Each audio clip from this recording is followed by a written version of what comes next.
प्रिय विद्यार्थियों, आज हम आपको अनुस्वार पर सवर्ण संधि बताने जा रहे हैं। अनुस्वार पर सवर्ण संधि का सूत्र है अनुस्वारस्य यै परसवर्णः। क्योंकि इसमें अनुस्वार को परसवर्ण होता है, अर्थात बाद वाले वर्ण के समान वर्ण हो जाता है, इसलिए इस संधि का नाम है अनुस्वार पर सवर्ण संधि। इस सूत्र को हम सरल करेंगे तो लिखेंगे कि अनुस्वार के पश्चात यदि य प्रत्याहार का कोई वर्ण हो तो अनुस्वार के स्थान पर परसवर्ण अर्थात इस बाद वाले वर्ण के समान वाला वर्ण हो जाता है। इस सूत्र को हम और सरल करेंगे और यह जानेंगे कि यदि अनुस्वार के बाद य का अर्थ य से लेकर के कपय, माहेश्वर सूत्र में कपय के य तक, अर्थात इसके अंतर्गत वर्गों के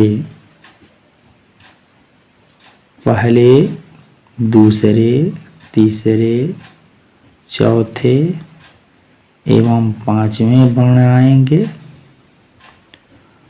और य व रल। यहाँ से सूत्र पढ़ेंगे, ह को छोड़ के यवर हैवरट, ह को छोड़ देंगे यवरट लण यमगण नम झभाए घटदश जब घटदश खप छरता चरतव कपाए। तो इसके अंतर्गत सभी स्पर्श व्यंजन वर्गों के पहले, दूसरे, तीसरे, चौथे, पांचवें वर्ण आ जाते हैं और यवरल हम इसको इस तरह से भी लिख सकते हैं कि यदि अनुस्वार के पश्चात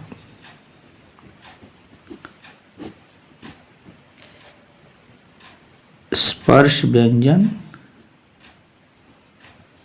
एवं अंतस्थ व्यंजन हो, अंतस्थ व्यंजन हो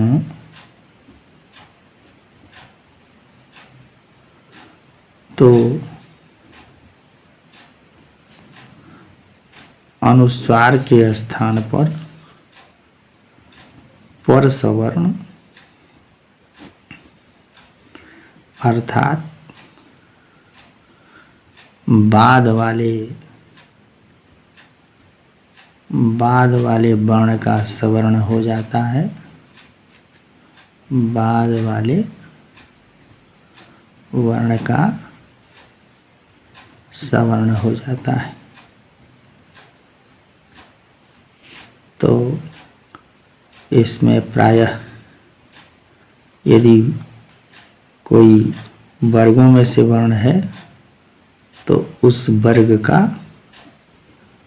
पांचवां वर्ण हो जाता है। तो इस प्रकार से यह स्पष्ट हो गया कि अनुस्वार के बाद यदि य प्रत्याहार का वर्ण हो तो उनके स्थान पर, अनुस्वार के स्थान पर बाद वाले वर्ण का सवर्ण हो जाता है। उदाहरण देखेंगे, अं धन कह। यहाँ पर यह जो अनुस्वार है इसके पश्चात यह प्रत्याहार अर्थात स्पर्श व्यंजन है क, यह प्रत्याहार का वर्ण है। तो इस अनुस्वार का बाद वाले वर्ण पर सवर्ण होगा, अर्थात पर माने बाद वाले वर्ण का क वर्ण का सवर्ण होगा।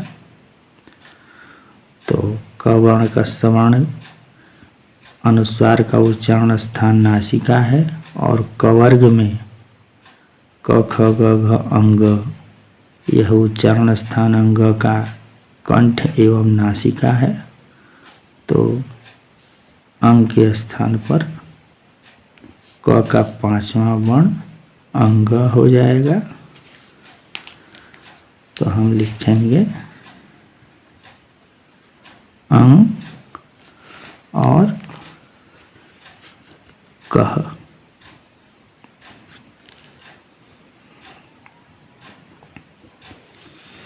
अंक यहाँ कोष्ठक में लिख सकते हैं अनुस्वार का परसवर्ण अंग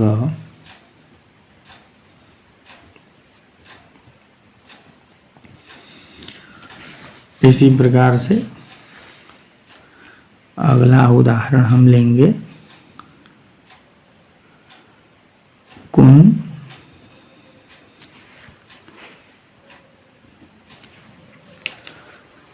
यहाँ इसलिए लाल वर्ण से अनुस्वार को प्रदर्शित किया जा रहा है जिससे विद्यार्थियों को समझने में आसानी हो। कुम धनचित, यहाँ पर भी अनुस्वार है। अनुस्वार के पश्चात यह प्रत्याहार का वर्ण च है। तो इस अनुस्वार को पर सवर्ण च वाले वर्ण वर्ग का 5वां वर्ण हो जाएगा। च छ ज झ य।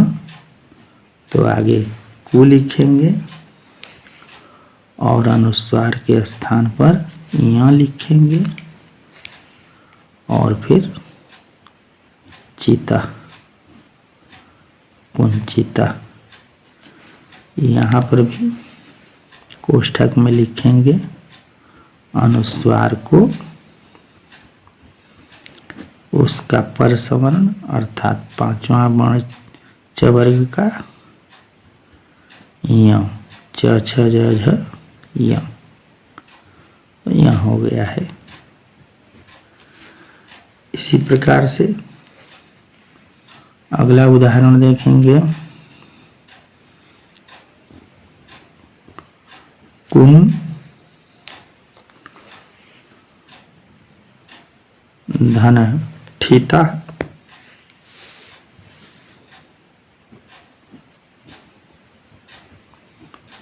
यहाँ पर भी पूर्वत अनुस्वार है और अनुस्वार के पश्चात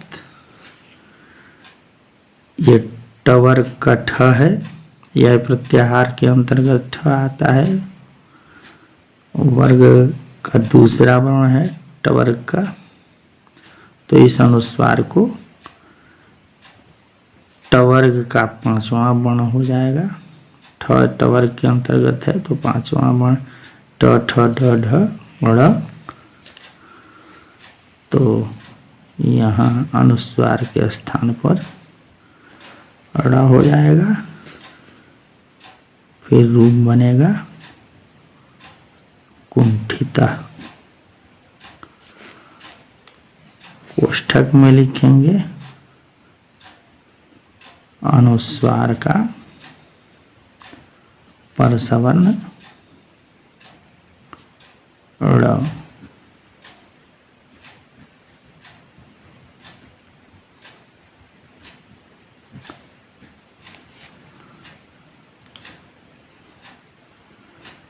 इसी प्रकार से आगे उदाहरण लेंगे तवर्ग का शाम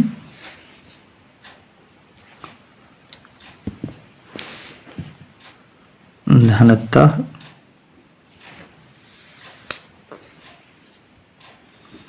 यहाँ पर भी शांग का जो अनुस्वार है उसके पश्चात यह प्रत्याहार का वर्ण तो है, तो इस अनुस्वार को तवर्ग का 5वां वर्ण त थ द ध न हो जाएगा। तो आगे लिखेंगे इस अनुस्वार के स्थान पर न और तह।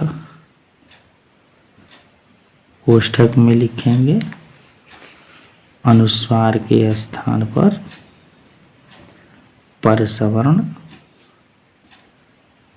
न।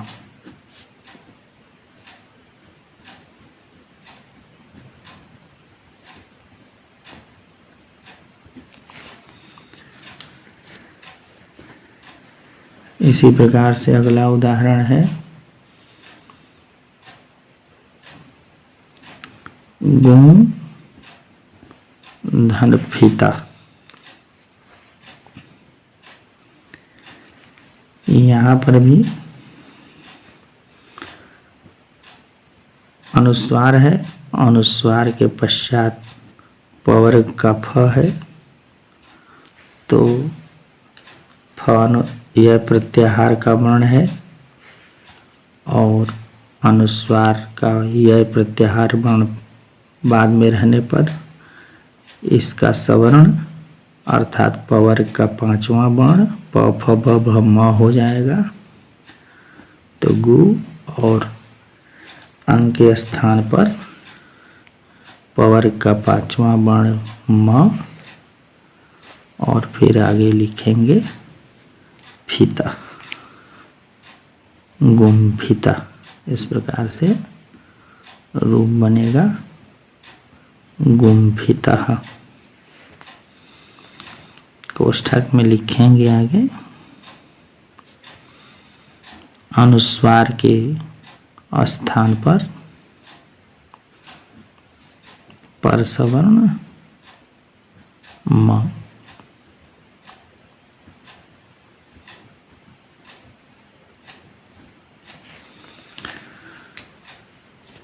वा पदांतस्य सूत्र से पदांत में अनुस्वार को विकल्प से परसवर्ण होता है। तो यह जो यहाँ पर हो रहा है अनुस्वार को परसवर्ण, तो यह अपदांत अनुस्वार में अनिवार्य रूप से होता है और पदांत में अनुस्वार हो तो विकल्प से परसवर्ण होता है। इसी प्रकार से गंगा इत्यादि उदाहरणों को समझा जाना चाहिए। जैसे गंग धनगा, यहाँ पर अनुस्वार के पश्चात यह प्रत्याहार का वर्ण गो है, तो कवर्ग ग का कवर्ग ग के रहने पर अनुस्वार का कवर्ग के 5वें वर्ण ग का सवर्ण 5वां वर्ण हो जाएगा अनुस्वार के स्थान पर।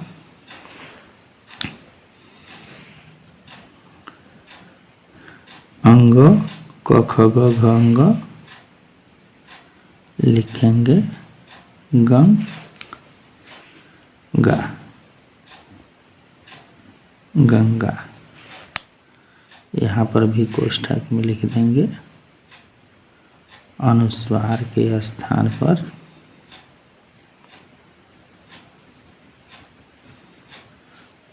परसवर्ण अंग।